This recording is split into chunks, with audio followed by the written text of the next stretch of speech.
I'm Don.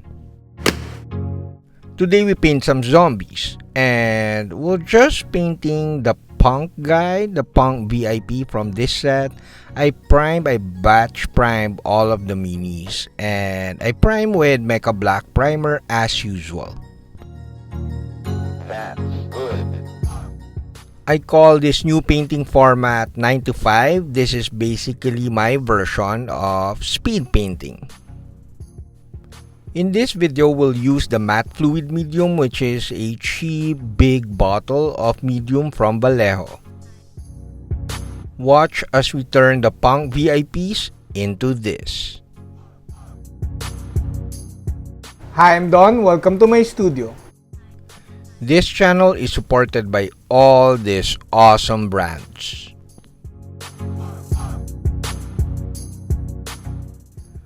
We start with dry brushing. We're using the red grass glass palette and we start with somber gray.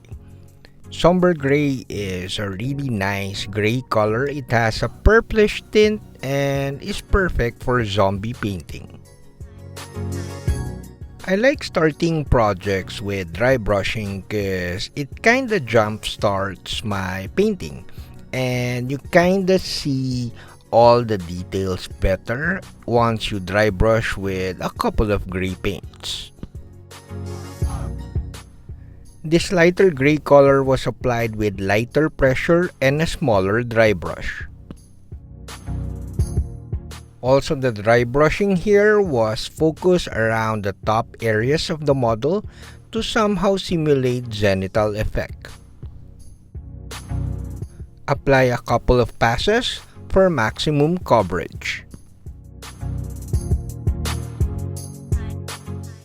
Now we do glaring or glaze layering. We're using the matte fluid medium, which is a cheaper medium from Vallejo. Now we're using my new Studio XL V2 from Redgrass. It's a really big wet palette and it's perfect for batch painting or bigger projects.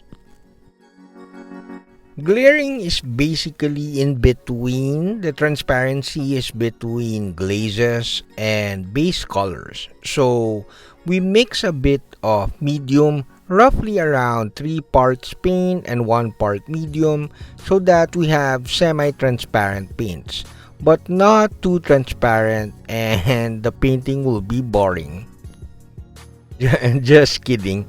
Not really boring, but very time consuming. So if you add more mediums, it will be more time consuming and we're not going for a really refined look or painting because this is just a board game miniature and this is my way of speed painting in a way, but not too speedy.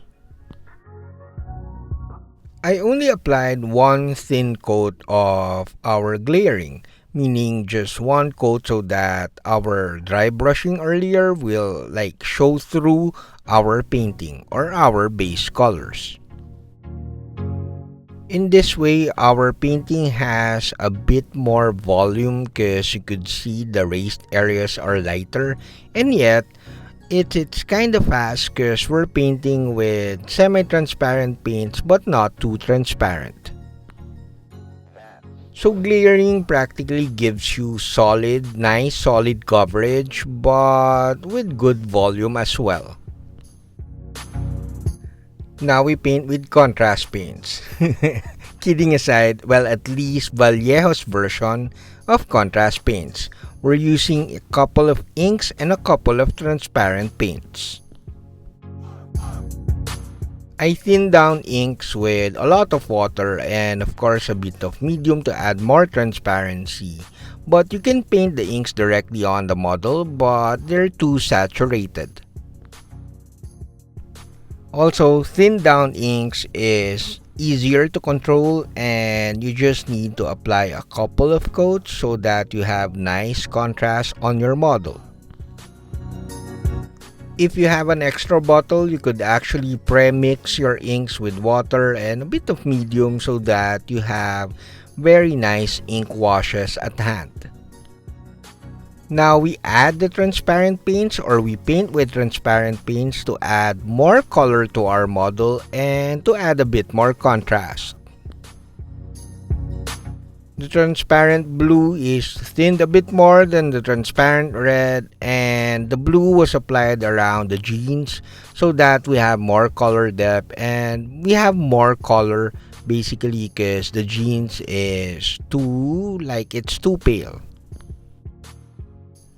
The transparent red was used here to paint like a sort of blood, basically to like accentuate or like paint around the wound areas of the zombie so that we have nice details. It makes the wounds of the zombie pop out a bit more.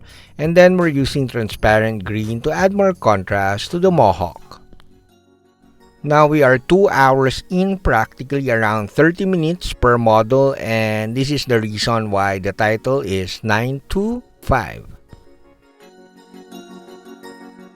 Now we do a bit more glaring so that we have more volume and so that the skin is a bit paler. So we're painting more highlights, we're glazing or glaze layering more highlights to the skin to create more volume and definition to the details. Now we're painting edge highlights to the mohawk. I should have used highlight sauce instead of medium because the medium added a bit of transparency to the yellow-green, but it worked fine. Sepia ink was also applied to give more definition to some parts of the model. Now we do the final filter wash, or as I fondly call, lazy wash. Notice that we have been painting the zombie skin with normal skin recipe like beige red and then some light skin tones, but basically we're painting with normal skin. But now you could see that we're kinda converting this normal skin into a zombie-ish skin with just a filter wash. Now we do some varnishes. This part of the video is longer and more detailed in the Patreon version of this video. So do consider being a patron because it helps me create more videos for everyone, and you'll get a ton of PDFs and exclusive videos at Patreon.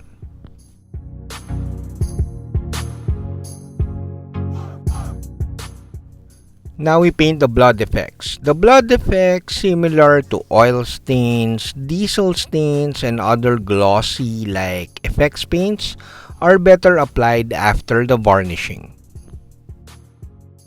Although the blood effects is not part of the varnished model, I do think because of the glossiness of this blood effect, it's kind of durable. I think it should contain some sort of resin or varnish, I guess, gloss varnish, to make it more durable than normal paints.